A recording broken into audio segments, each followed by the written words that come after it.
भेटणार हे आपल्याला प्रात्यक्षिक बघायला भेटलंय. हे असं प्रात्यक्षिक मला वाटत नाही कधी आपल्याला कुठे बघायला परत भेटेल. आपल्या घरात आपल्या अंगणात एक सुंदर असं प्रात्यक्षिक कोल्हापूरचं गुरुकुल सव्यासाची यांनी घेतलंय. देव ही करी व्हावया स्वदेश सर्व सिद्ध आत्मशासना, नव्या पिढीस द्या त्वरे समग्र युद्ध शिक्षणा, नव्या पिढीस द्या त्वरे समग्र युद्ध शिक्षणा. रामचंद्र चापपाणी, कुठलीही प्रभू श्री रामचंद्रांची जर का प्रतिमा आपण बघितली, मूर्ती बघितला, फोटो बघितला तर त्यांच्या हातामध्ये आपल्याला धनुष्य दिसेल. रामचंद्र चापपाणी. छत्रपाणी श्री हरी, भगवान श्रीकृष्णांची कुठलीही मूर्ती जर का बघितली तर त्यांच्या हातामध्ये आपल्याला सुदर्शन दिसेल. व्हावयास रामचंद्र चापपाणी चक्रपाणी श्रीहरी, अर्थ रक्षणार्थ घेती शस्त्र देव ही करी. देवतांच्या वरती सुद्धा जेव्हा जेव्हा संकट आले तेव्हा देवांनी सुद्धा हातामध्ये शस्त्र धारण केले आणि त्या देवांना वाचवण्याचं काम कोणी केले तर ते महिला देवी म्हणजे आपल्या दुर्गा माता, चंडी माता, काली माता. आणि व्हावया स्वदेश सर्व सिद्ध आत्मशासना, नव्या पिढीस द्या त्वरे समग्र युद्ध शिक्षणा. आपला देश जर का सज्ज सुसज्ज शिस्तबद्ध व्हायचं असेल तर त्यांना युद्धशास्त्राचं प्रशिक्षण दिलं गेलं पाहिजे असं सावरकर त्यांच्या शस्त्रगीतामध्ये लिहित आहेत. आणि सुरुवातीला आपण पाहणार आहोत तर भारतीय व्यायाम म्हटलं की आपल्याला आठवतात ते म्हणजे सूर्यनमस्कार किंवा पुशअप्स, स्क्वॉट हे आठवतात. पण गुरुकुलच्या प्रशिक्षणामध्ये जसे सूर्यनमस्कार आहेत त्या सूर्यनमस्कारासारखा भूमी नमस्कार आहे. त्या भारत भूमीला घालण्यासाठी संध्याकाळी घालण्यासाठी एक चंद्रनमस्कार नावाचा प्रकार आहे. असे 3-4 पद्धतीचे सूर्यनमस्कार, भूमी नमस्कार, चंद्रनमस्कार आणि जोर मारायचे म्हणजे दंड मारायचे जवळजवळ 150 प्रकार, बैठका मारायचे 150 प्रकार. ह्या सगळ्यांचा अभ्यास इथं आपल्याला थोडक्यात बहुत प्रमाणामध्ये दाखवतोय. सूर्यनमस्कार, भूमी नमस्कार, चंद्रनमस्कार, बैठकीचे काही प्रकार आणि दंडाचे काही प्रकार. तर सुरुवातीला आपण पाहणार आहोत सूर्यनमस्कार. तो शास्त्रशुद्ध संगीतावरती असा बसवलेला व्यायाम प्रकार आहे. एक हात सावधान, बास कमी करून ट्रबल वाढव थोडा. सूरज हा 12 अंकामध्ये सूर्यनमस्कार केला जातो. सूर्यनमस्कार करण्याचे काही एक प्रकार आहेत ज्याच्यामध्ये योग प्राणायाम म्हणून सुद्धा सूर्यनमस्कार केला जातो आणि एक व्यायाम म्हणून सुद्धा केला जातो. शास्त्रशुद्ध संगीतावरती असा हा सूर्यनमस्कार. ही जी मुलं तुमच्या पुढे दिसत आहेत हे गुरुकुलमध्ये रोज नित्याचे 600 ते 700 सूर्यनमस्कार रोज मारतात आणि मगच त्यांचा जो काही दिनक्रम आहे तो सुरू होतो. सूर्यनमस्कारला खरं तर व्यायामाचा राजा असं म्हणतात. शरीर माध्यम खलु धर्म साधनम. कुठलंही जर का कार्य करायचं असेल तर आपलं शरीर चांगलं पाहिजे, व्यवस्थित पाहिजे, ते सदृढ असेल, निरोगी असेल तरच आपण कुठलंही कर्तव्य कृती करू शकतो. त्यानंतर आपण भूमी नमस्कार बघणार आहोत जो कधी पाहिला असेल नसेल. जसा सूर्यनमस्कार आहे तसाच भूमी नमस्कार या 12 अंकामध्ये केला जातो. एक साथ सावधान, भूमी नमस्कार.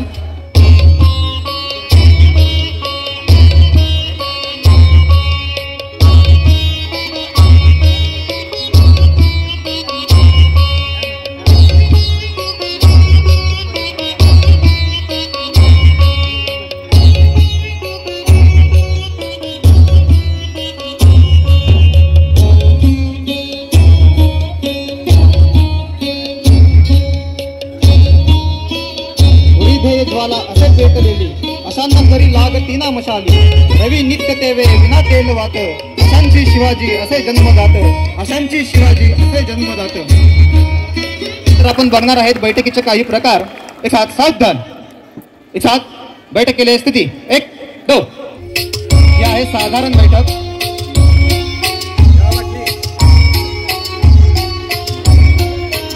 दुसरा प्रकार आहे पवित्र बैठक. असे जवळजवळ 150 प्रकार आहेत बैठकीचे. त्यातला दुसरा प्रकार पवित्र बैठक. राष्ट्रा संरक्षणाला व्यायाम मंत्र घ्यावा असा तिसरा प्रकार आहे पहिलवानी बैठक.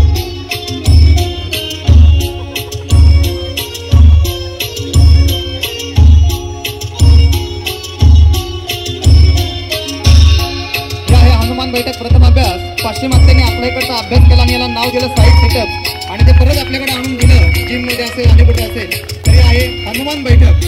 रामायण काळामध्ये श्री वानरसेना कसा व्यायाम करत असतील हा ग्रंथांच्या मध्ये उल्लेख असलेला बैठकीचा हनुमान बैठक. हनुमान बैठक द्वितीय अभ्यास. व्यायामाबरोबर शरीरामध्ये लवचिकता फ्लेक्झिबिलिटी सुद्धा कशी असली पाहिजे हे भारतीय व्यायाम शिकवतं. कारण आज जिम मध्ये व्यायाम करून साधा पाठीवरती हात सुद्धा लोकांचा जात नाही तर आपला भारतीय परंपरा फ्लेक्झिबिलिटी शिकवते. हनुमान बैठक द्वितीय अभ्यास. आपण पाहणार आहोत चंद्रनमस्कार.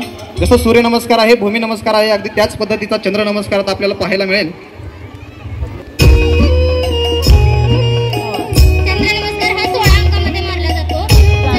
सूर्याचं तेल मिळवण्यासाठी सूर्यनमस्कार घालतो त्याचप्रमाणे चंद्राची शीतलता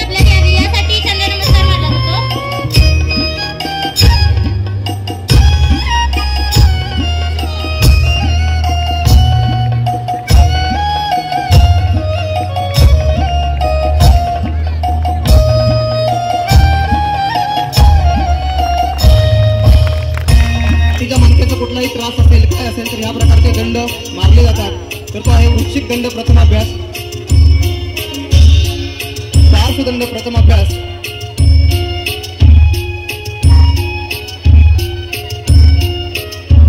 हनुमान दंड प्रथमाभ्यास. हनुमान दंड द्वितीय अभ्यास.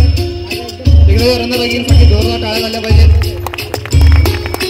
हा 5वा प्रकार आहे. म्हणजे जवळजवळ हा 25वा दंड ते मारता जाता.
ऊर्जा स्त्रोत आहे सगळ्यांचं. यांचं जे प्रोटीन आहे ते टाळ्याचं. सगळ्यांना विनंती कृपया जोरदार टाळ्यांनी यांचं स्वागत करा. यांचं हर्ष वाढवा. यांनी खूप मोठा प्रवास केला आहे कोल्हापूरपासून आणि सकाळी इकडे आलेत आणि आपल्यासाठी आपल्याला ही कला दाखवत आहेत.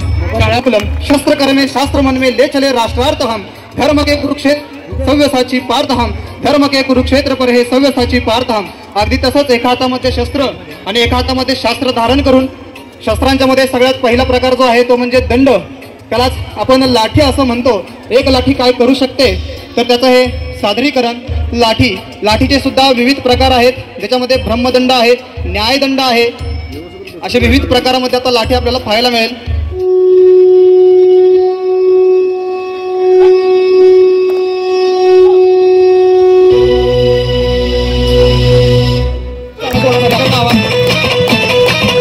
जोरदार टाळ्या झाल्या पाहिजे तुमच्यासाठी.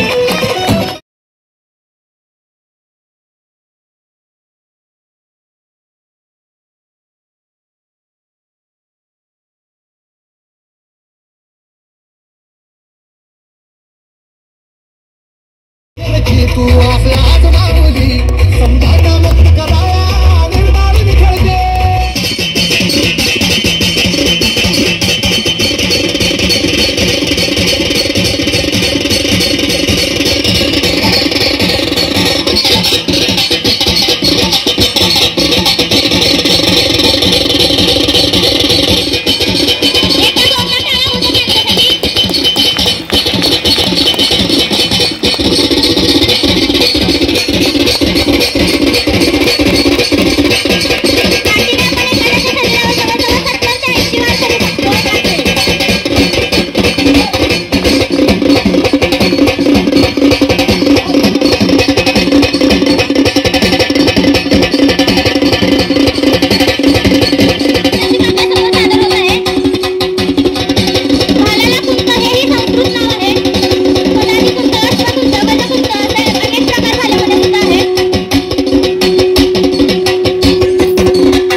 कोणतंही शस्त्र किंवा तलवार ही दहशत माजवण्याचं साहित्य नाही किंवा साधन नाही, तर ते संस्कृती टिकवण्याचं साधन आहे.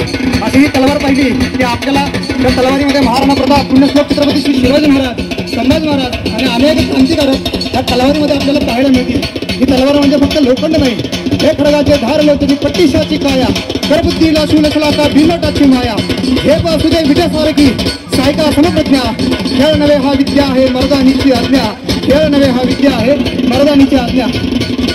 आता आपण पाहतोय की एका लाठीची जर का ताकद वाढायची असेल तर ती लाठी आपण घेतली आणि त्याला पट्ट्याचं पाचं पुढे लावलं होतं, त्याला म्हणतात बाणा. एखादा साप तोंडातून जीभ जशी लावलं आणि त्या काठीतून बाहेर आलेलं तिची जीभ म्हणजे ते पट्ट्याचं पातं जवळजवळ 20 ते 25 फुटाच्या आतमध्ये कोणताही शत्रू आतमध्ये घुसू शकत नाही. त्याचे जे प्रहार आहेत ते समोर त्याच्या गर्दनीवरती मानेवरती मारले जातात. आता हा बाणा, मराठी बाणा आणि मराठी कणा याच शस्त्रावरून धरून जातात तो बाणा.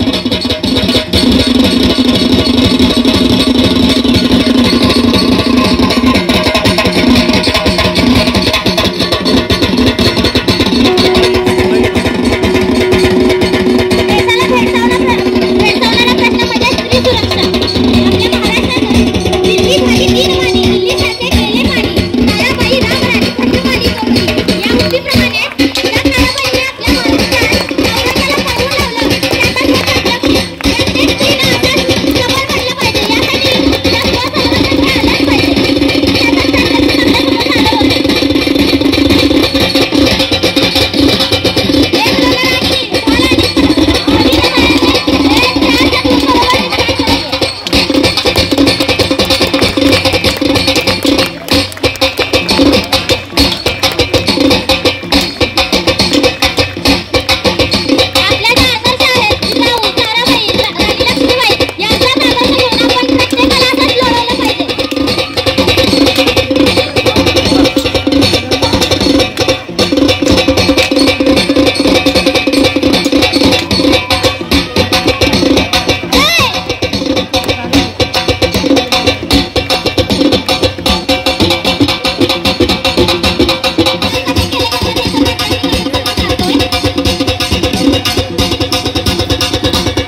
रामोशी असतील, शेतकरी असतील तर त्यांच्या कमरेला जसं पॅन्टला बेल्ट घालतो अगदी त्याच पद्धतीनं हे शस्त्र घातलं जातं आणि या शस्त्राचे विविध प्रहार आता आपल्याला पाहायला मिळतील. या शस्त्राचं नाव आहे जबरदंड.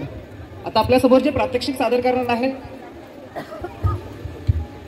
आपल्या गुरुकुलचे प्रधान आचार्य श्रीकांतजी लुगडे, स्वतः BE mechanical gold medal engineer त्यांच्या बॅचचे आहेत आणि संपूर्ण आयुष्य शिवकालीन युद्धकलेच्या जतन आणि संवर्धनासाठी त्यांनी वाहिलेलं आहे. त्याचबरोबर त्यांची पत्नी सुद्धा या कार्यामध्ये सहभागी आहेत. आपल्या गुरुकुलचे गुरु शिष्य परंपरेमधील पहिले आचार्य श्रीकांतजी लुगडे.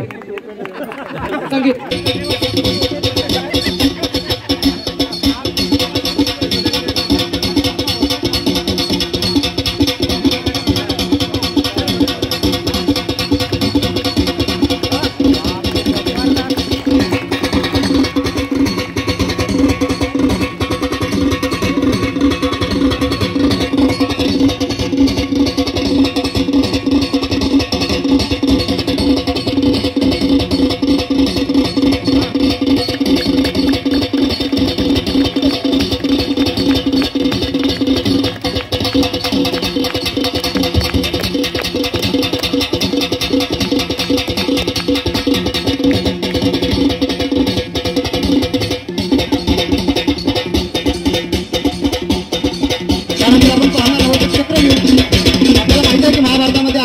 चक्रव्यूहामध्ये अडकला तर बाजूला चक्रव्यूह करून आपल्या राजाचं मध्ये रक्षण केलं जातं.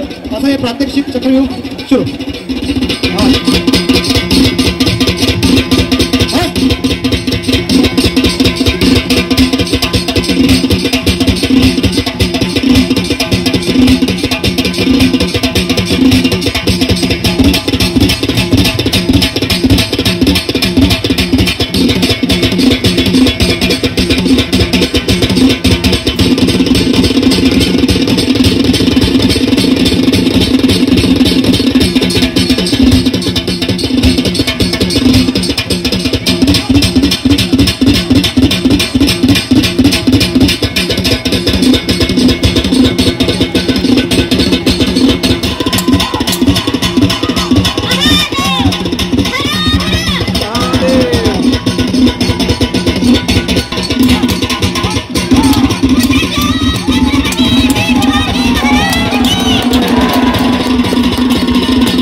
एक पट्टा म्हणजे 10 तलवारधारी जरी समोरून आले तर त्यांच्यावरती हावी होत असतो, भारी पडत असतो असा हा पट्टा.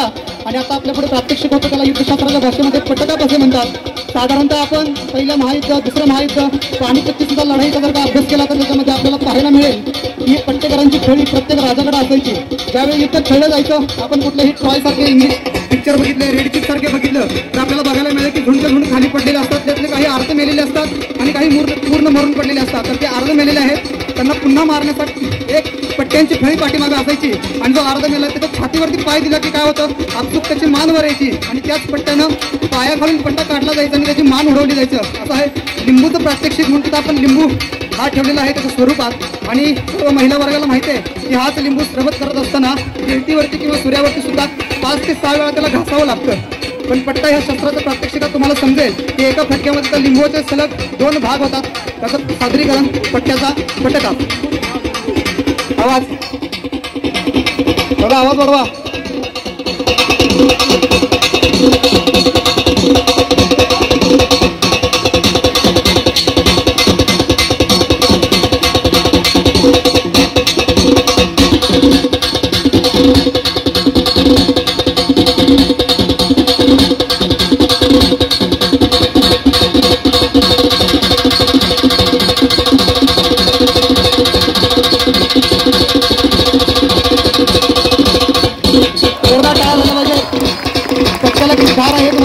याच्यावर. आणि असंच 6 वर्षाच्या सरावानंतर मुलांच्या हातामध्ये हे प्रात्यक्षिक करायला दिलं जातं आणि स्वतः पुढे घेऊन तो पाया खातो सुद्धा काढायचा असं हे प्रात्यक्षिक पडतात.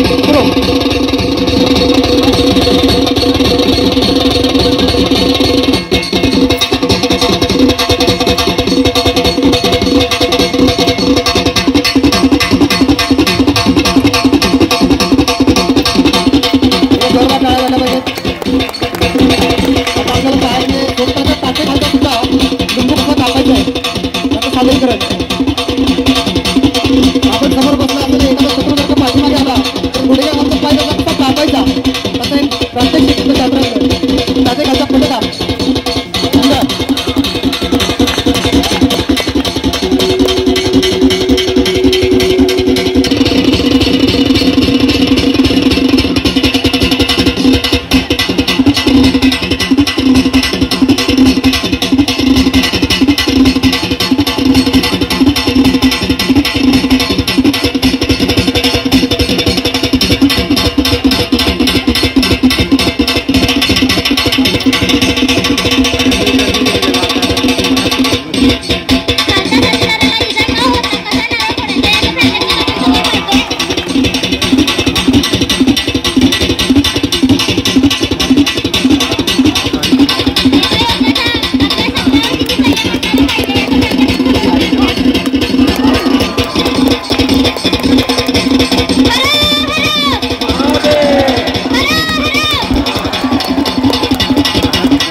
महाराजांनी स्वतः मध्ययुगीन काळातलं शस्त्र आहे की महाराजांचं इनोव्हेशन आहे. त्या काळातले महाराज शस्त्राच्या बाबतीत सायंटिस्ट होते आणि हे शस्त्र दुसरं कुणाकडेच पाहायला मिळालं नाही. आणि पानिपतच्या युद्धामध्ये आपण हे शस्त्र वापरलं नाही, त्यामुळं आपला तिथं हार झाली, आपल्याला हार पत्करून परत यावं लागलं. सयाजीराव गायकवाड जे आहेत बडोद्याचे, त्यांच्याकडे त्या विटेकरांची फळे असायची. असं हे विटा शस्त्र महाराजांनी तयार केलं, कारण आपलं युद्ध कमीत कमी मावळ्यांनीशी जास्तीत जास्त शत्रूबरोबर खेळायचं आहे. आणि हातामध्ये भाला पकडला तर भाला जर का आपण फेकून मारला तर आपण निशस्त्र होतो, पुन्हा कुठलं शस्त्र नसतं वापरायला. पण हे शस्त्र सुद्धा परत आलं पाहिजे, म्हणून जसं बुमरॅंग आपण फेकून मारलं की पुन्हा हातामध्ये येतं, तसंच महाराजांनी याच्यामध्ये इनोव्हेशन केलं. त्याला पाठीमागे एक दोरी लावली आणि या दोरीच्या साहाय्यानं जवळजवळ आपण 25 फुटाच्या शत्रूला मारून हे पुन्हा हातामध्ये खेचू शकतं. त्याचबरोबर महाराजांनी अजून काय डोकं चालवलं, त्याच्यामध्ये एक बुद्धी चालवली की ते एक गोंडा दिसतो. नीलगाय आणि घोड्याची जी शेपूट आहे त्याच्या केसापासून हा गोंडा तयार केला जातो, कारण हे जेव्हा पोटामध्ये घुसेल तेव्हा रक्त या काठीवरती येईल आणि काठीवरती रक्त आल्यानंतर काठी स्लिप होईल, ती काठीवरती रक्त यायला नको म्हणून महाराजांनी हा गोंडा लावला आणि याचं हे इनोव्हेशन केलं. आणि झाडाच्या आड लपून आपण गोरीला वार जो बघतो किंवा त्याला गनिमी गावा असं म्हणतात, तर झाडाच्या पाठीमागे लपून शत्रूला मारलं जातं, पुन्हा हातामध्ये घेतलं जातं. शत्रूला कळत नसायचं की हे कोण आहे. आणि मगाचपासून आपण जे काही शस्त्र बघितली तर त्या शस्त्रविद्येमध्ये 6 वर्षाचा अभ्यासक्रम पूर्ण झाल्यानंतर गुरुला जर का अशी खात्री झाली का हा शिष्य पूर्ण आयुष्य ह्या कलेसाठी वाहू शकतो, छत्रपती शिवाजी महाराजांच्या चरणावरती आपलं आयुष्य समर्पित करू शकतो, त्यालाच हे शस्त्र शिकवलं जातं. आणि गनिम सुद्धा, शत्रू सुद्धा याला गनिम ए लांब असं त्याच्या पाठीमागे विशेषण लावायचं, कारण हे लांब येतं, कुठं घुसतं, काय करतं काहीच कळायचं नाही. असं मध्ययुगीन काळामध्ये महाराजांनी इनोव्हेशन केलेलं हे विटा हे शस्त्र. आता जो चित्रपट आला होता आणि हर हर महादेव, या चित्रपटामध्ये विटाची लढाई झाली होती. त्या लढाईमध्ये विटाफेकीचं काम श्रीकांतजींनी केलं होतं. पावनखिंड आणि हर हर महादेव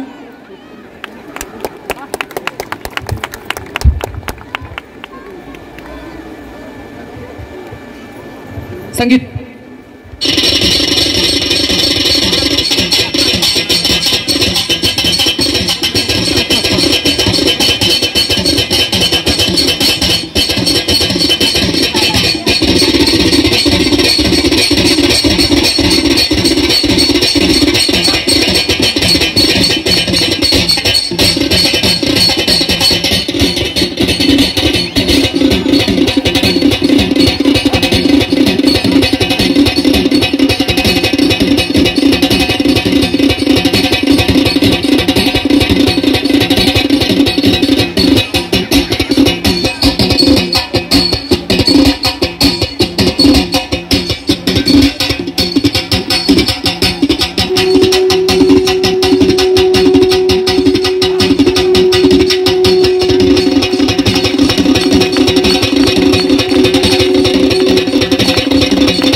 तर गुरुजींनी हे जे काही लिंबू तुम्हाला दिसतात आता इथे मी मांडलेले 15-20, तर गुरुजींनी असे लिंबूचा पटकाप जो आहे तर 3802 लिंब नॉनस्टॉप 46 मिनिटांमध्ये अवघ्या कट करून त्याचं लिम्का बुक आणि गिनीज बुकमध्ये वर्ल्ड रेकॉर्ड केलेलं आहे. आणि गुरुजींच्या मार्गदर्शनाखाली गेली 22 वर्षामध्ये जवळजवळ 80 ते 90 हजार मुलामुलींनी याचं प्रशिक्षण घेतलेलं आहे.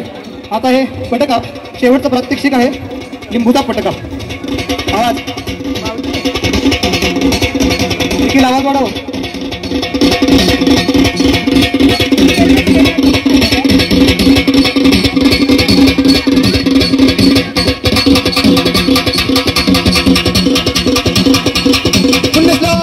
छत्रपती शिवाजी महाराज की, धर्मवीर छत्रपती संभाजी महाराज की, भारत माता की, वंदे वंदे, हरे हरे हरे हरे हरे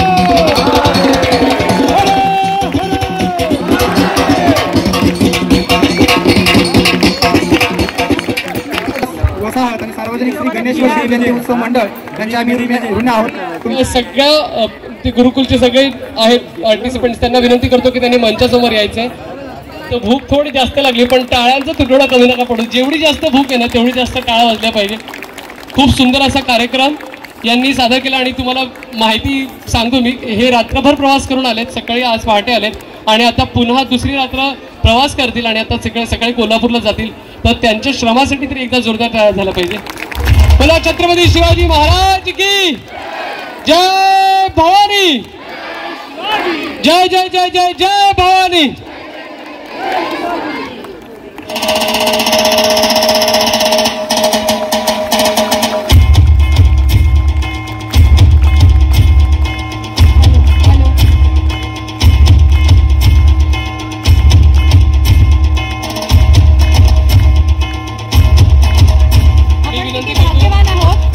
आपल्याला एका जागेवर बसून शिवाजी महाराज, तानाजी मालुसरे आणि झाशीची राणी आणि लढाऊ जिजाऊ आणि त्यांचे कित्येक मावळे कसे लढत असतील याचं प्रात्यक्षिक याची देही याची डोळा पाहायला मिळतंय.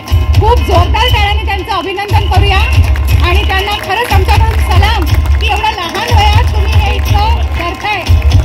खरंच खूपच खूपच मोठी गोष्ट आहे. धन्यवाद सर.